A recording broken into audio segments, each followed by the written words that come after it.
Obrigado, senhora presidente.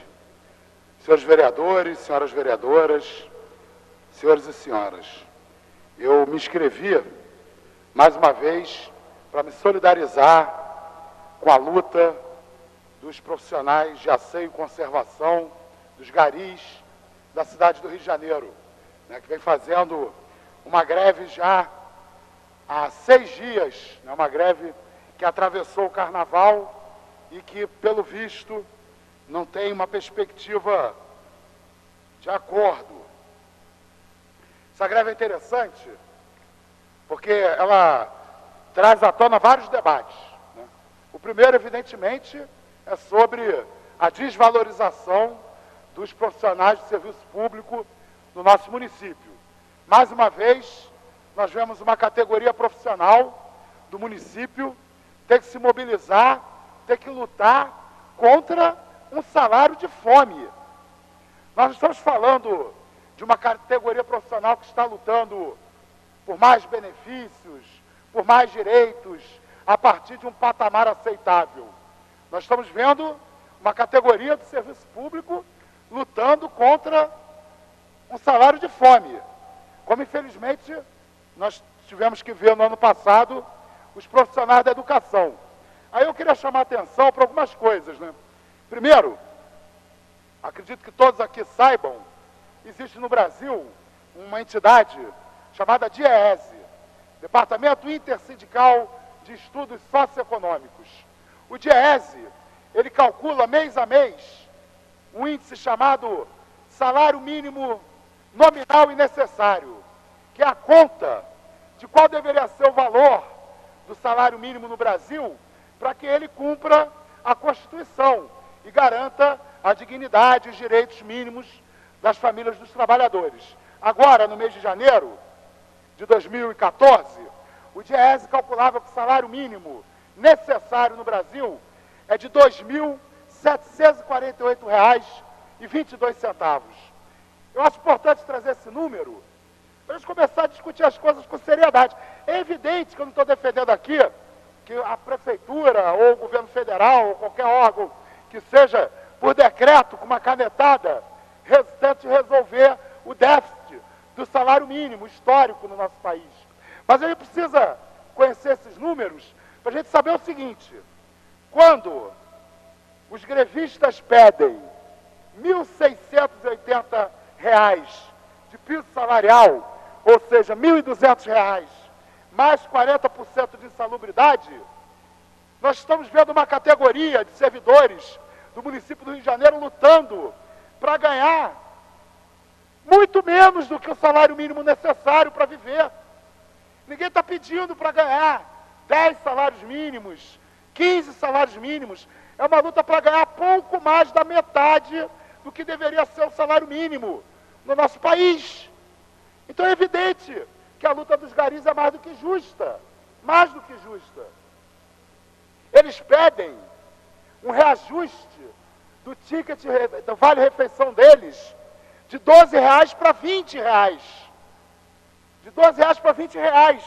Eu não consigo almoçar com vale-refeição de R$ 20 nos arredores da Câmara Municipal. Se alguém consegue, depois, por favor, me dá aí o endereço do restaurante. Eles querem um ticket, eles estão reivindicando um ticket de alimentação que é insuficiente para eles se alimentarem decentemente. Então é uma vergonha para o cidadão do Rio de Janeiro que uma categoria profissional tão essencial como a dos garis tenha que lutar por menos do que o mínimo necessário para a sobrevivência deles. É isso que a gente tem que ter clareza. Essa dívida histórica, social, que a nossa cidade tem com os seus profissionais públicos mais humildes. E não vamos brincar. Os garis são uma categoria profissional absolutamente essencial para a vida. Uma cidade pode viver sem vereadores, uma cidade pode viver até sem médicos, mas uma cidade não pode viver sem gari. Não pode. A vida acaba. A gente tem que se mudar em massa da cidade se os garis pararem definitivamente de trabalhar. Deveria ser uma das categorias profissionais mais respeitadas e mais valorizadas, já que a nossa vida depende cotidianamente do trabalho deles. Eu acho que poucas categorias profissionais podem reivindicar a si, não é, a condição de sobrevivência da sociedade. A sociedade pode passar sem várias categorias profissionais, inclusive daquelas que se faz doutorado, mestrado, pós-doutorado, mas não pode abrir mão dos garis. É uma realidade da natureza. Se a sujeira se espalhar e não for limpa, a gente morre. Então vamos tratar os profissionais com a dignidade que eles respeitam. Segundo o Jornal do Brasil de hoje, os grevistas pedem, como eu já falei, R$ 1.680 de piso salarial, que são R$ 1.200 de piso, mais 40% de insalubridade. E vale refeição de R$ 20. A prefeitura oferece R$ 874, mais 40% de insalubridade, totalizando R$ 1.224 e 16% de vale-refeição. Agora, outro debate importante que nós temos que fazer a partir da greve dos garis é que a gente não pode deixar de denunciar mais uma tentativa de criminalização de um movimento legítimo e justo. É um absurdo que a prefeitura queira mobilizar tropas dizendo que precisa, né, garantir a segurança dos que estão trabalhando. Até agora, o único gari que eu vi falar na imprensa sobre a sua própria segurança não estava reclamando dos grevistas, não. Estava dizendo que foi obrigado a varrer o sambódromo ontem sob coação da Guarda Municipal. Então nós temos que prestar muita atenção, porque o prefeito vai para a televisão dizer que está colocando escolta armada para proteger os garis, e nós temos que tomar cuidado, porque o que o prefeito pode estar fazendo é colocar escolta armada para coagir os garis, para desrespeitar o direito de greve, para tentar submeter pela violência a categoria aos seus interesses. Outro assunto importante, a questão do sindicalismo no Brasil. Vejam como está se comportando o Sindicato da CEI e Conservação no Rio de Janeiro. O sindicato assinou um acordo com a prefeitura sem fazer a assembleia da categoria, sem reunir a categoria, sem debater com a categoria. Na verdade, a Justiça do Trabalho não tinha que ter decretado a greve ilegal, tinha que ter decretado um acordo legal. O acordo não cumpriu a lei trabalhista. Acordo em dissídio trabalhista entre a categoria e o governo teria que passar pela base, teria que passar por assembleia. E o sindicato está se comportando não como aliado, como representante dos trabalhadores, mas está se comportando como porta-voz da prefeitura, como alguém, como uma entidade que está interessada nos seus negócios políticos e não na representação da categoria dos trabalhadores. E a imprensa, mais uma vez, cumprindo o desserviço de tentar arrumar uma maneira de dizer que o movimento dos trabalhadores não é legítimo, que o movimento dos trabalhadores é, na verdade, uma armação do PSOL, uma armação do PR, uma armação de partidos políticos. Pessoal, vamos parar de brincadeira. Não existe nenhuma categoria profissional.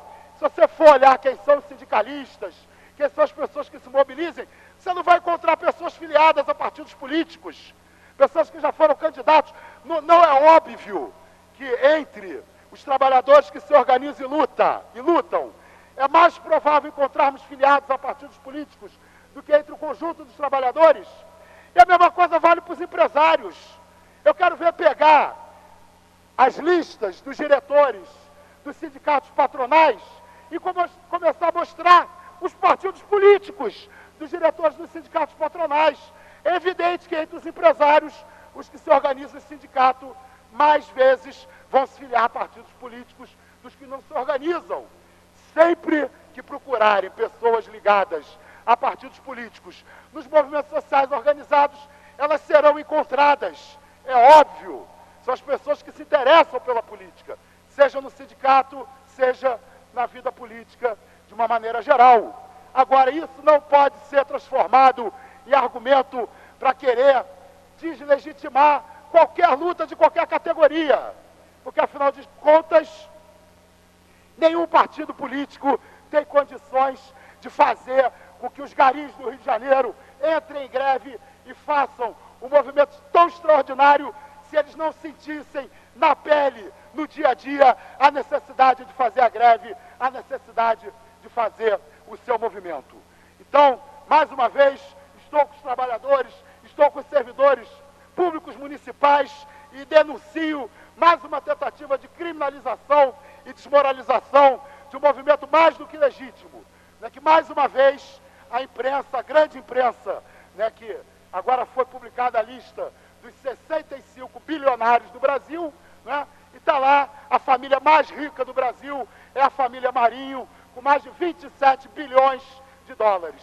Não é à toa que o noticiário da família Marinho sempre fala a favor dos ricos e dos poderosos e nunca fala a favor dos trabalhadores. Não ia ser agora que ia ser diferente.